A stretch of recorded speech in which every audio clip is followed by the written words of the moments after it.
I think the media can appreciate the fact this is extremely heavy rain, extremely heavy traffic, really difficulties out there. So if you will be just a little patient, I'd like to get maybe a couple of the people here that are coming. I know they will be here.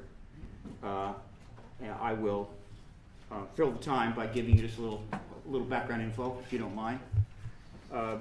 We're holding this press conference because we have something to say. And as it happens, this follows the 5th X conference, which Paradigm Research Group produces in the Washington area at Gaithersburg Hilton, and has since 2004, where speakers are brought in from all over the world to address the political implications of the UFO ET phenomena, which is a worldwide phenomenon that's been going on for 62 years and is, well, obviously, everyone knows what we're talking about when you say UFO phenomena. The PRG is an advocacy organization that was set up in 1996 for one purpose and one purpose only, and that is to resolve politically this issue by getting the United States government to end a policy of withholding information and, in fact, withholding the acknowledgement of the reality of this issue from the American people, and by extension, other governments in the first world aligned with the U.S. doing the same. And after 13 years, it has had some success. Many other organizations have joined in. A world movement, relatively substantial worldwide movement is forming, called the Disclosure Movement, certainly assisted by the internet, which is phenomenal in its ability to network political issues and advocacy. Not only words, but as you know, video now, so that any matter can be distributed, and one can align with it very easily. And this even includes some of the phenomenally growing entities like Facebook, where PRG has 2 groups now, and we'll have a main group shortly. Some of these groups on Facebook have hundreds of thousands of members that are in direct communication. So all of this is part of a new emerging political activism that makes it possible to address any issue, no matter how radioactive, right? So that perhaps in the future there will be no such thing as the third rail of American politics, which is essentially just an excuse for people not to cover it. Oh, it's the third rail, so we won't cover it. Pick one. This is the third rail this year. Next year it's something else. Well, for a very long time, Social Security was the third rail of American politics, which is frankly an infantile and ridiculous way to think about the issue, and so it wasn't dealt with. Well, I can assure you there is a third rail, and has been, of American politics, and that is the UFO ET question. It is many magnitudes more radioactive than Social Security ever dreamed to be, and that issue, of course, is what we're addressing today. All right, now, a quick question here. Is Cheryl Jones here? Okay, all right. Is Richard, is Nick Pope here? Yes, I am. Yes, Nick, very sorry how things worked out this morning. I'm glad that you're here. And I'm glad that you've now become familiar with Washington's very fine metro system. Almost as good as London's very fine metro system, all right? Milton Torres is here, the speaker is here. All right, I think we're going to get underway. This press conference will not last past 11. In fact, it may end before 11, all right? We're gonna move very tightly. First, Dr. Edgar Mitchell, Apollo 14 astronaut, will speak to you for a few minutes. And then immediately following that, Major Milton Torres, U.S. Air Force retired, will speak to you for a few minutes. And then you may ask questions of Dr. Torres and Dr. Mitchell. After appropriate amount of questions, then Nick Pope, a former senior executive with the Ministry of Defense in the UK, will speak to you for a few minutes. And one moment, Nick, let me get that to you. Did you see that press release that I handed out? I didn't. Okay. I have 2 extras. Where'd they go? Someone who has that press release, hand it to Nick Pope, please. But I want you to see what I wrote there. Yes. Would someone give Nick a press release, please? Oh, I had it. Please read that. Rich Nolan just got here. All right, and thank you. Very good.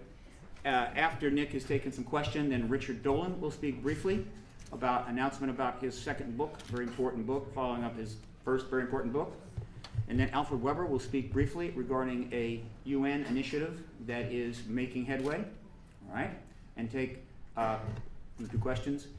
And then Dr. Roger Lear will make a presentation regarding significant breakthrough in physical evidence research, obviously related to this issue. And then he will take questions and we will end. We will not go past 11 a.m.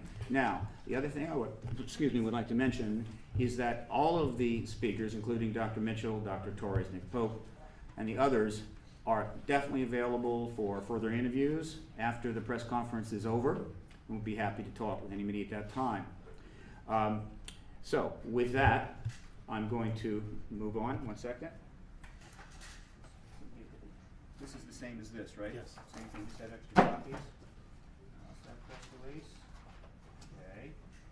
All right, and so I will now call to the podium a distinguished American, a man who is in fact someone who has the right stuff, which includes a doctorate in aeronautics and astronautics from MIT, selection to the NASA Apollo program, selection to a NASA Apollo program moon mission, selection to a NASA Apollo moon mission egress from the capsule on the moon, returning to our world to write several books, found the Institute of Nomadic Sciences, develop a number of scientific exploration initiatives, a man who has received far more awards than I could possibly list here, but which do include the Presidential Medal of Freedom nomination for the Nobel Peace Prize and a number of honorary doctorates.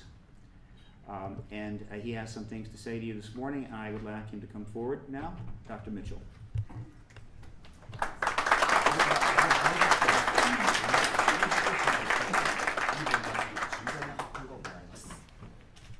Thank you very much for being here.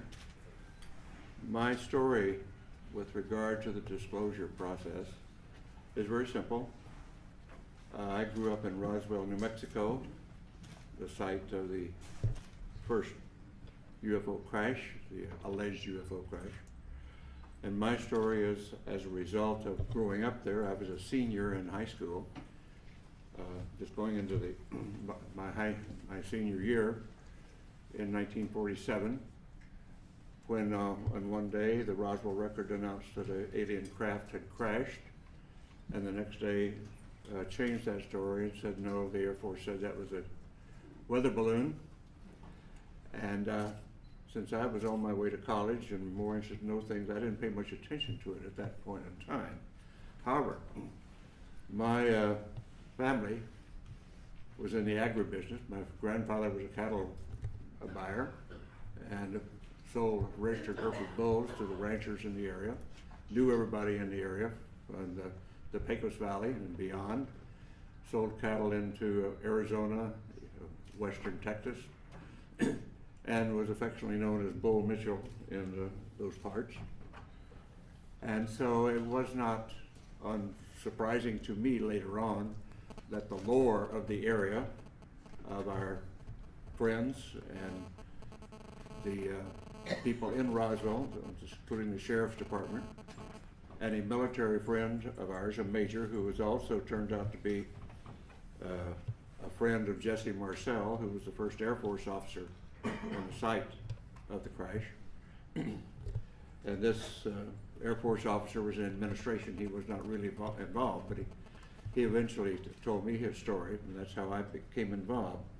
So after my Apollo flight, I did very little. I knew nothing but the lore of the region up until that point. But after my Apollo flight, when I was back in the area and visiting relatives and friends, some of the people in the area who had been involved, what I call the old timers, who were involved in the 1940s, 1947, and subsequent with the Roswell crash, and people like in the sheriff's department who had been to the crash site and were supervising traffic.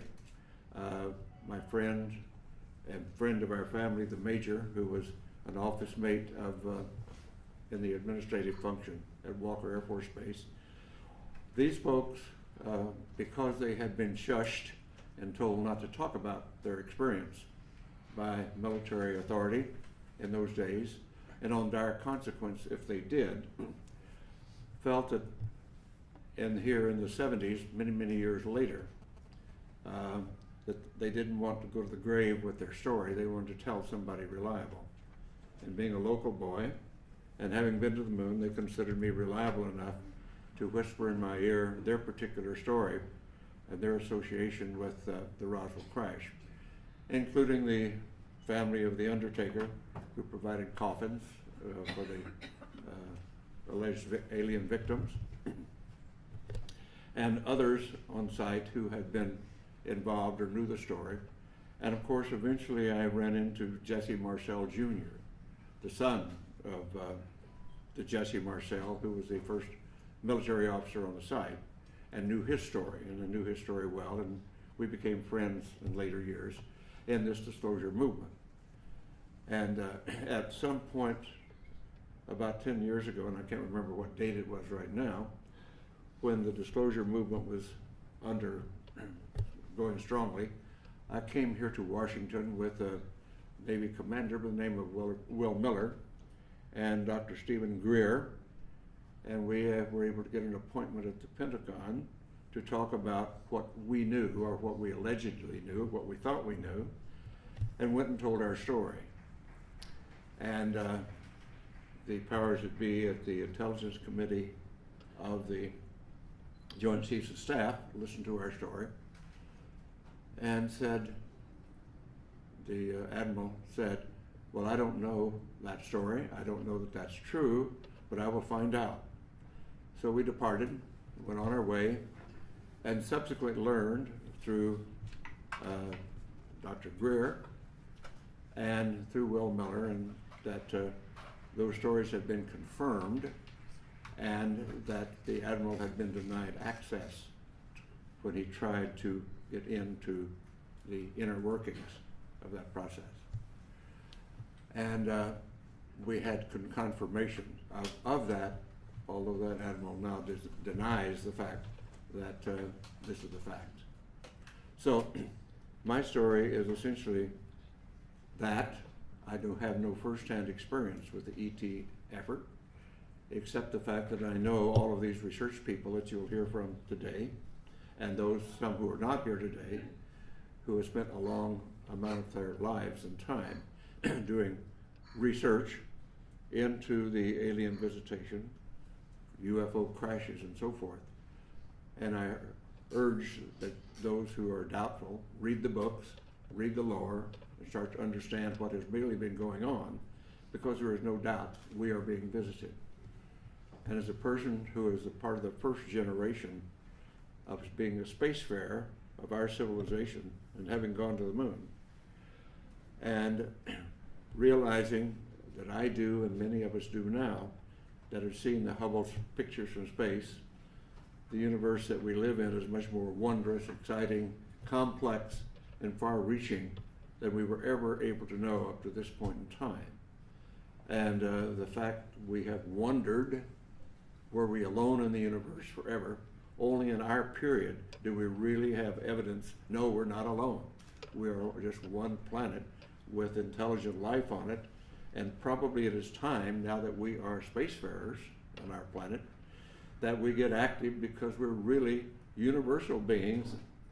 And in the long stretch of things, if we think about it in the longest possible range, we realize, and I realize this from my studies in astronomy and astrophysics, our sun will burn out in due course, and we have to be off this planet if our species is to survive. So anybody, any species, any planet that is on around a mainstream star like ours is, only has a finite amount of time on that star before it burns out. And so our destiny, in my opinion, and we might as well get started with it, is become a part of the planetary community of nations, of planets, just like when we were much newer on this planet, and we found tribes over in the next valley or across the next mountains, and we started forming communities then in reaching out beyond ourselves. At this point in human history on this planet, we're now starting, and ready should be, to reach out beyond our planet and beyond our solar system to find out what is really going on out there. And the 20th and 21st century that we now live in, the beginning of the Industrial Revolution really didn't take off until the 19th century. And I tell the story to some of my younger audiences, particularly in schools, that my great-grandparents went across from South Georgia to West Texas in a covered wagon at the end of the Civil War in the 1870s. My family, my father's generation, was involved with going off the planet in aircraft. And less than 100 years later, I went to the moon.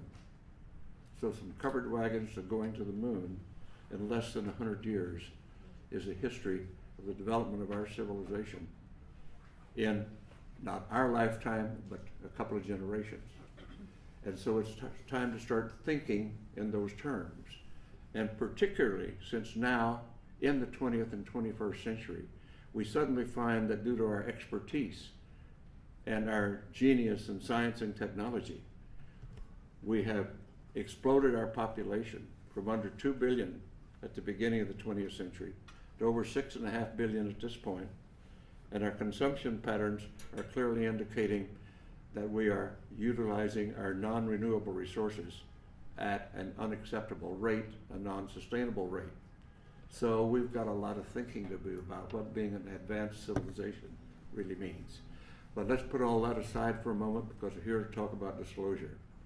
And what I am suggesting is it is now time to put away this embargo of truth about the alien presence. And I call upon our government to open up like other governments have, and you will hear about that this morning. Like the Belgians have, the French have, the Brazilians have, the Argentines, the Mexicans have all released their files. It's about time now that we do the same thing and become a part of this planetary community that is now trying to take our proper role as spacefaring civilization. Thank you very much for your attention.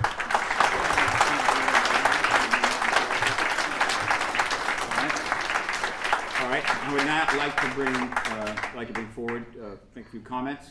Dr. Milton Torres. Dr. Torres. Here I come. All right. A little slow. By the way, Dr. Torres and Dr. Mitchell about a year and a half apart. He's senior to me. Just a touch. As a matter of fact, we never met until today, this session.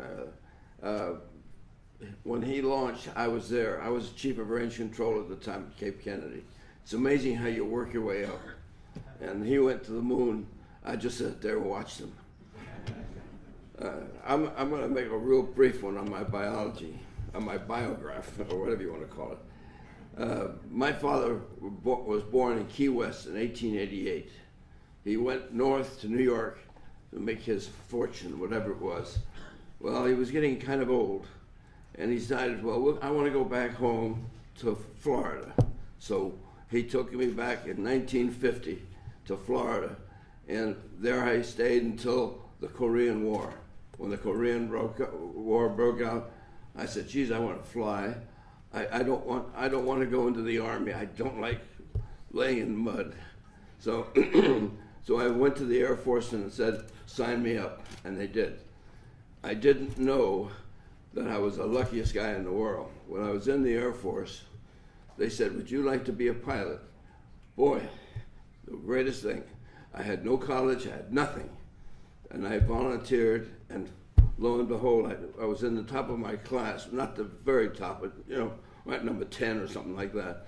But we would have our choice of airplanes when we graduated from flight training. And I picked a fighter. I wanted the F-86F to go to Korea and shoot down some MiGs. I mean, that's the way it was in those days. They disappointed me in one sense. They gave me an F-86, but not an F. They gave me the D model. The D model was a new all-weather version so that we could have somebody launch on alert to go after the bad guys, whoever they may be coming in.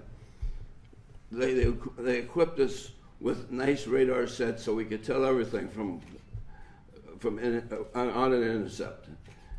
And my first assignment out of F-86D school was RAF Station Manston.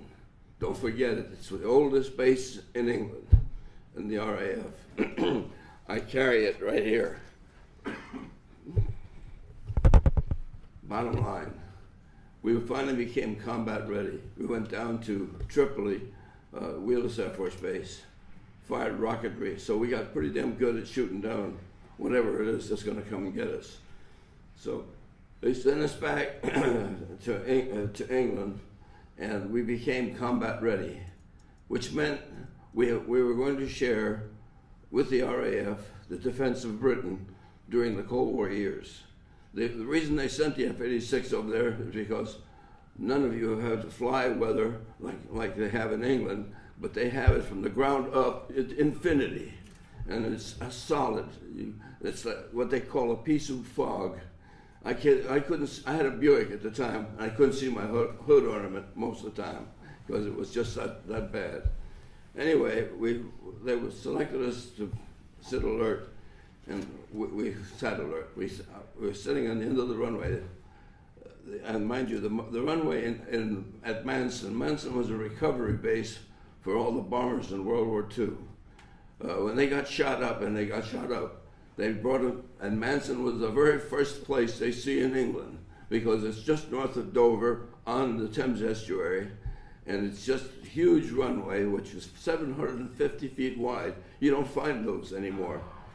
And that was such a wide runway, you could take a whole squadron off at the same time for takeoff, which we didn't do, but we went up two at a time usually. But the bottom line was we were sitting alert, and sure enough, the klaxon goes off, and we scrambled. And we had a kind of a deal amongst the fighter pilots. The first one to the runway is the lead. I elected to be the first, and I got there. And anyway, when I got there and took off, they scrambled me. They said, heading in 020, and they gave us the frequency of GCI and said, contact GCI when you're airborne. I did. And when I did, and mind you, I was only 25 years old. I was, a kid, so to speak. But when I talked to the GCI, we're going to warn you, we're going to have a hot mission. You will have to fire all your rockets. Select 24. That's all the rockets we had, 24. And that ever scared the hell out of me. Anyway, I reached down, selected the 24 rockets like they said, and then I said, this is serious. I'm going to go through the authentication procedure. Please give me the authentication code. Because when I was USAF on an RAF mission to shoot down whatever it was I was going to go after. So they gave me the correct authentication, which we had a top secret piece of paper with a matrix on it. So depending on the time and where you were, you go down and you get 3 letters, ABC, and then come back XYZ or whatever it was, because I sure don't remember. I was so spooked. At any rate, that meant it was for real. I was an afterburner, and I said, I'd like to come out of afterburner. It said, no, go gate, stay gate. That was the symbol for going in your afterburner, because we want you get this guy. He's been orbiting Ipswich, and he was in that area, and we're going to get you there. It took us out over France, and it turned us back. The firing heading was somewhere around 350, something like that. But that's not important. What's important is we were in the soup, and I mean, it was solid. It was to 32,000 feet, and we never saw each other. I had my wingman with me until we broke off, and he went in trail with me. And if you ask me who my wingman is, I don't remember his name. He was a new guy in the squadron, and that was the end of that. But anyway, on the way up, they were positioning us to make this intercept on this orbiting vehicle. Apparently, somebody made a decision to shoot him down before I even was launched. I didn't know that, but they finally gave us our final vector. We went in there and they said, be advised, you'll have a bogey at 30 degrees at 15 miles on the port side. And sure enough, when I started painting it, I got this blob. It was not a blip, it was a blob. It was about the size you'd get of an aircraft carrier in the North Sea when you painted them. This was humongous for me. It was so strong that it literally, I didn't have to do anything to lock on except get the range gate marker near where the blip was. And boy, when it did, it just automatically, lights went out, everything, and you had firing information already. It was one of those things that just was a storybook flight. So I was going in, and at 20 seconds to go, on the lock-on, we start our final penetration to the fire. Now, the information we get from the radar says this guy was going fast at this time.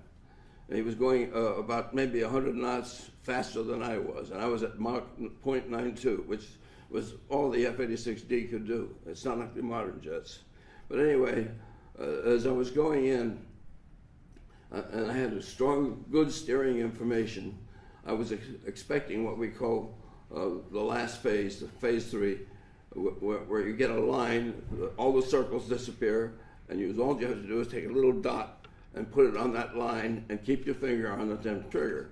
Well, sure enough, I started getting down there, ready to fire, and the circle started coming down, and the next thing I know, the overtake went from whatever it was, my speed, it was about 1,000 knots, something like that. If he took off, I estimated about Mach 10 in an airplane that doesn't go Mach 10. You know, airplanes don't go Mach 10. Not that any I've ever seen. And this was never made by a human being. This was something that was totally different. I've never seen. He could do things that I couldn't do. He could stop and start and keep going and everything else. But he took off. And he took off, and in 2 sweeps on the ground, he was off their scope. He was off my scope sooner than that. But as soon as that happened, the mission was over, and I couldn't fire. So on the way down, the GCI control says, contact us on the landline. We have very important information for you. I said, Roger. And I did that. I recovered at Manston. The weather was still bad. It was still night. And I had an entire mission with night weather, which is Joule time on your Form 5. Anyway, I got to the phone, called landline. They said, this is a top secret mission. I don't know why, but that's what it was. And it says, you're not to talk about it. We're going to send someone down from London to talk to you and debrief you tomorrow. I said, yes, sir, thank you, and hung up. Sure enough, the next day, a spook. You know what a spook is? A spook is some guy from Cloak and Dagger who wants to debrief you on something. I don't know what the hell it was. You know, I'm not going to tell him. So anyway, he says, I want you to know this is a top secret mission. You're not allowed to tell your commander or anyone else anything about this, or we will take your wings away. You know, when you're 25 years old and you want to start flying, you don't want to hear that. So I put a zipper on my mouth, and that was the end of that. I could never talk about it again until Nick Pope's people from the Ministry of Defense, they call it MOD, M-O-D, like our DOD, exposed all of their data on October 21st. I remember because I got a warning from a friend of mine in England that I would be exposed on my mission on October 21st. Sure enough, the phone started ringing. It rang for 4 days, non-stop. This is the London Times, this is so-and-so, ABC, NBC, name it, this is CNN, so on. Anyway, make a long story short, I'm now able to talk about my experience that I just told you about. Now, I know nothing about it. I held that for my father, who was 121 years old if he was still alive, but I never could tell him about that. Anyway, I'm sorry, the whole recollection it's such a relief to let me know that I can talk about this. Okay. Are you okay? You okay? Huh? You have any, you want to talk some more? No, I'm all right. I'm okay. I just think my father. Take your time, finish up when you're ready. Anyway, disclosure is what we need. There are many more people like me that are running around with secrets that they can't talk about because nobody will release it. And I think we should get together even with the Russians, because I'm sure they know a hell of a lot more about these aliens than we do. But it's a really important thing for us to know about this thing so we can go forward. They have technology that we haven't even dreamt of. I'm sure their propulsion system was something like anti-gravity or something like that, because they could stop on a dime and take off at Mach 10 or greater. It's unbelievable what they can do. So we need to know these things. So the only reason I'm here is to tell you, let's disclose this whenever we can, please. Thank you.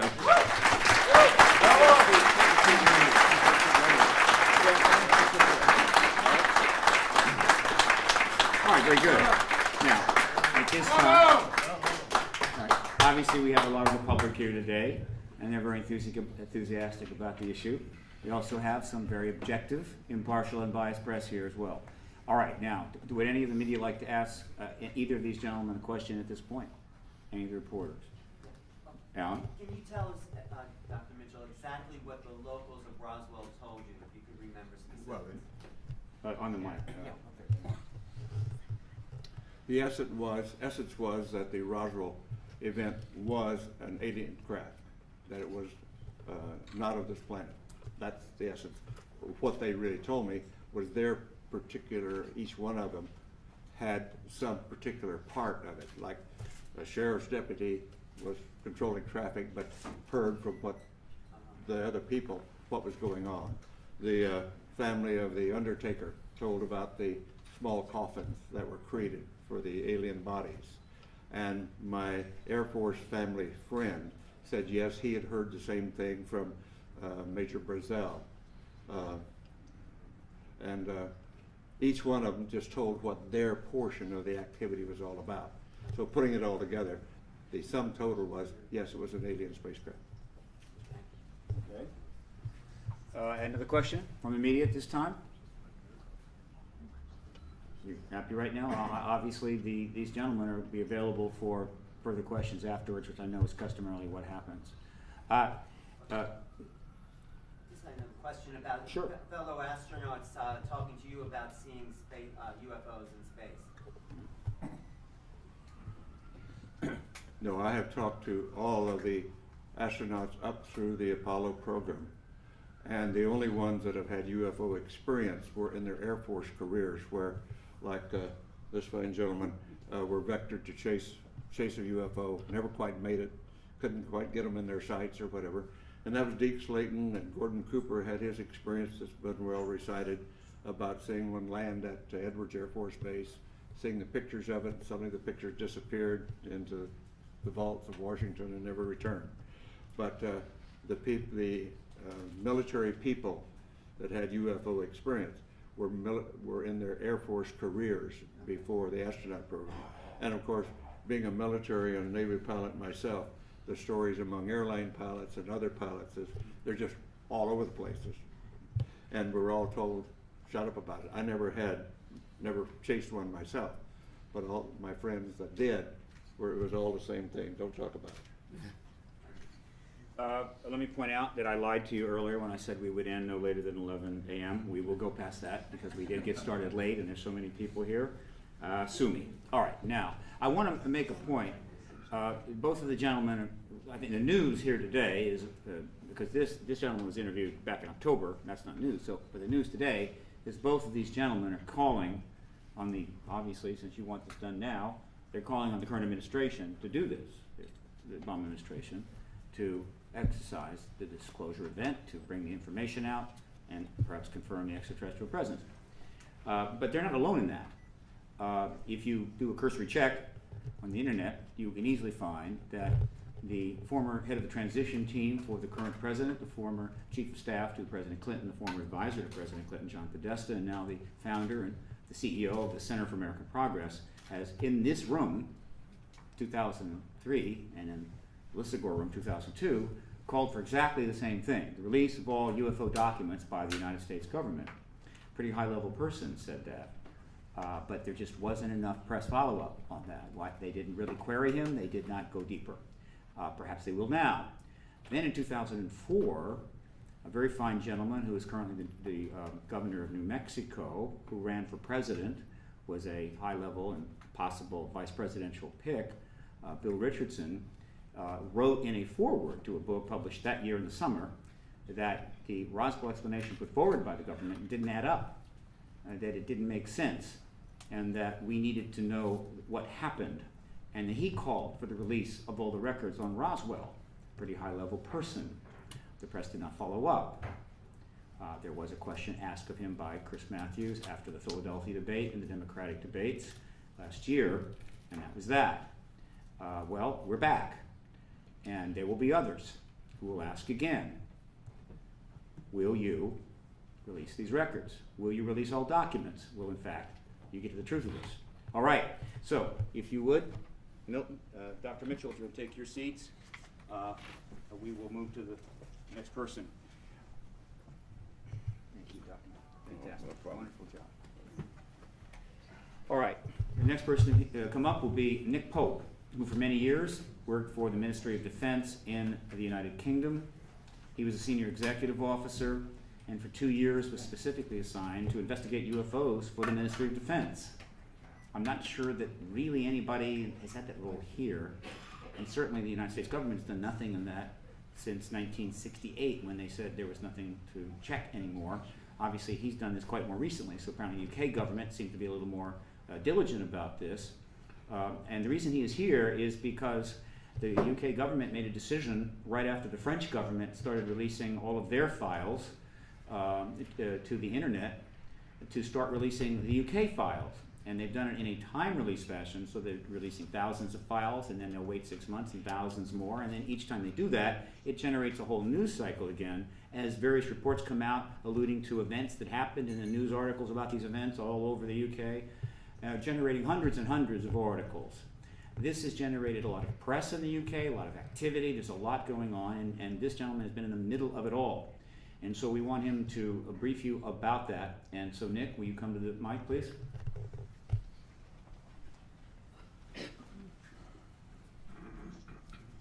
Thank you. Good morning. I worked for the Ministry of Defence for 21 years, and between 1991 and 1994, I was actually the person responsible for investigating UFO sightings. 95% of them turned out after investigation to be misidentifications of fairly ordinary objects and phenomena. But there were some interesting cases in there, including sightings by police officers, pilots, both commercial and military, UFO sightings tracked on radar. As Steve said, the British government is in the process of releasing its entire archive of UFO files, and one can now go to the Ministry of Defence website, the National Archives website, and see tens of thousands of pages of documentation. Most of the files are sighting reports, but there are also policy papers, including some classified up to the level secret UK eyes only, now declassified, of course. There have been 3 batches of files released to date, and it was the last batch of files, the last but one batch of files that included the report of Major Milton Torres's sighting. UFO sightings in Britain continue. There were twice as many reported to the Ministry of Defence in 2008 as opposed to 2007. Cases included an interesting one on 2nd of May last year, where a police helicopter had to take evasive action to avoid what the pilot described as a UFO. And again, this report can be read on the website of the AirProx board. AirProx is air proximity, and it's jointly sponsored by the Ministry of Defence and the Civil Aviation Authority, which is the UK equivalent of your FAA. Bottom line, from a personal point of view, having worked on these files for 3 years, I don't know what UFOs are. But when one looks at cases such as that of Major Torres and many others, because there have been others, when one looks at the police helicopter and the pilot having to take evasive action, it's perfectly clear to me, and was clear to a number of my other colleagues, that whatever the true nature of the UFO phenomenon, it raises important defence, national security and air safety issues, and therefore needs to be something taken seriously and investigated in a proper scientific manner. Thank you. All right. Stay right there. All right. At this time, are there any questions directed for Nick from the media? Do we have a question? Okay.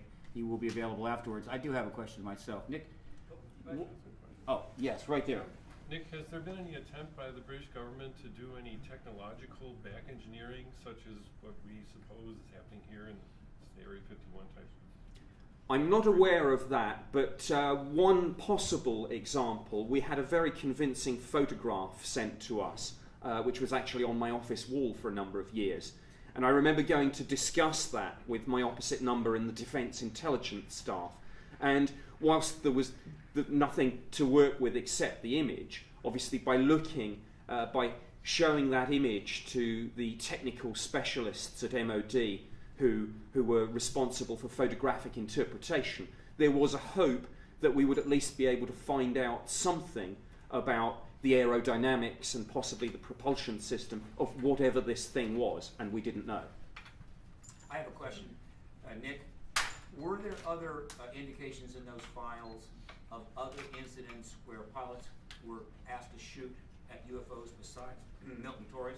I can't recall any other shoot-down orders. Of course, there have been a couple of other very famous cases from other countries. Iran in 1976, Peru in 1980. There have certainly been cases where commercial airline pilots have had very near misses with UFOs. One of the reports in the second batch of material involved an aircraft with 57 passengers on board flying into London, and something flashed across at a height of about 22,000 feet, and the pilot simply had time to say, "Look out, look out."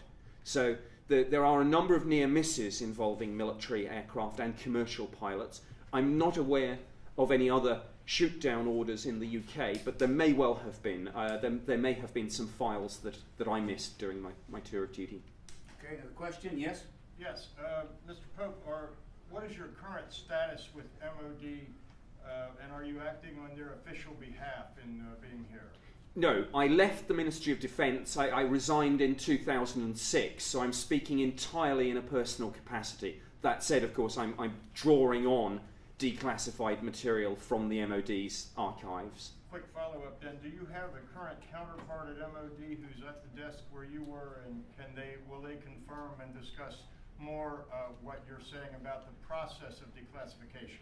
I do have a counterpart who's still there, but any contact with the media would need to be through the MOD's press office. Thank you. Another question? I was wondering, during your time and your tenure at the MOD, did you have any cooperation with the American counterparts regarding this issue?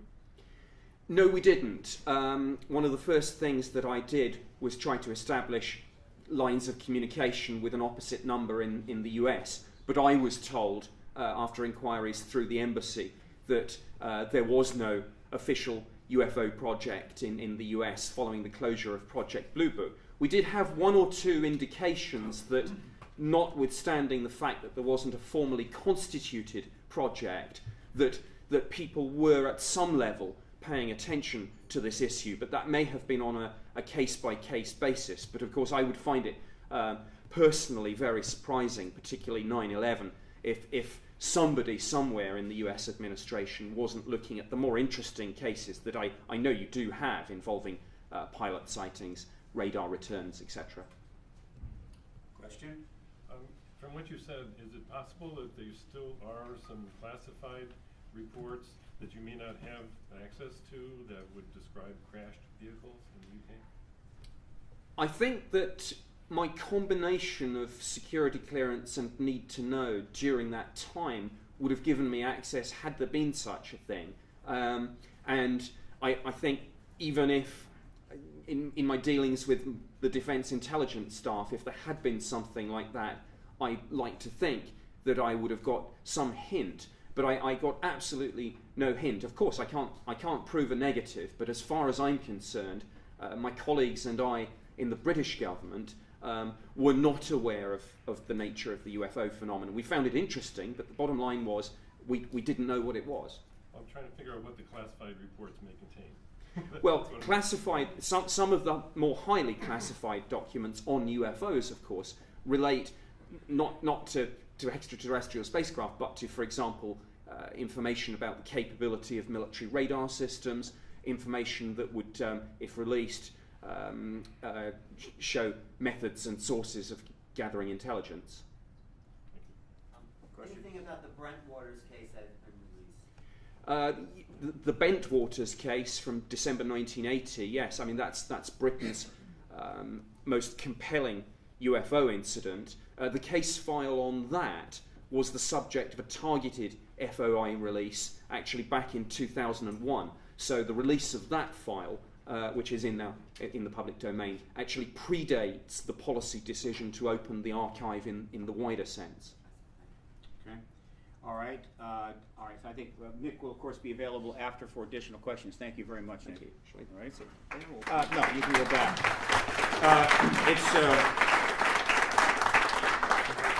It's clear that the pilot sightings are extremely important, and I want to point out that Richard Haynes was instrumental for many years in compiling the largest database of pilot sightings in the world. At one point it was at 3,500. Lord knows where it is now.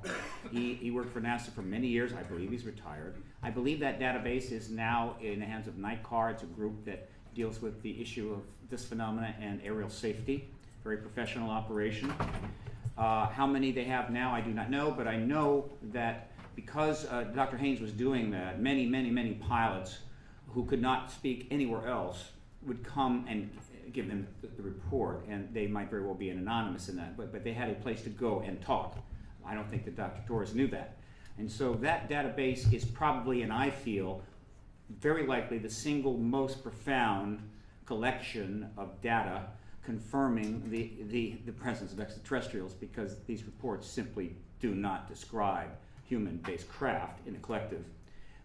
But the press has been very reluctant to really go and look at that. But it's there, it's been there for many years. You may want to do that. All right, now I want to bring to the stand a gentleman who is, again, one of the speakers at the X conference, who has a new book coming out. Who wants to mention that?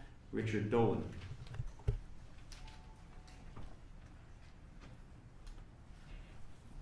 Thank you, Stephen, and good morning. My name is Richard Dolan. I'm the author of a study entitled UFOs in the National Security State. I'm happy to announce the publication of the second volume of this 3-volume history, which covers the UFO phenomenon from the Second World War to the present day. This new study, subtitled The Cover-Up Exposed, is due for release in the late spring of 2009. It covers the years 1973 to 1991, a period of time spanning from the Nixon administration through the collapse of the Soviet Union and the end of the Cold War. Using archival sources from the United States and Canadian National Archives, professional journals, and direct investigations and personal interviews that I've conducted, the 600-page study provides a comprehensive analysis of the critical UFO encounters by military and civilians worldwide. These encounters, all thoroughly documented and equally baffling, repeatedly demonstrate that the UFO phenomenon has been a global one and the result of highly advanced technology that has received no official recognition. Now, many of these cases involve the violation of sensitive U.S. military airspace as well as that of other nations. Some of these include the unexplained intrusions over American and Canadian air bases in late 1975, the spectacular interception attempts of a UFO over Tehran in Iran in 1976, an event tracked by American defense satellites, incidentally. The landing of an unknown object near 2 American-operated air bases in Britain in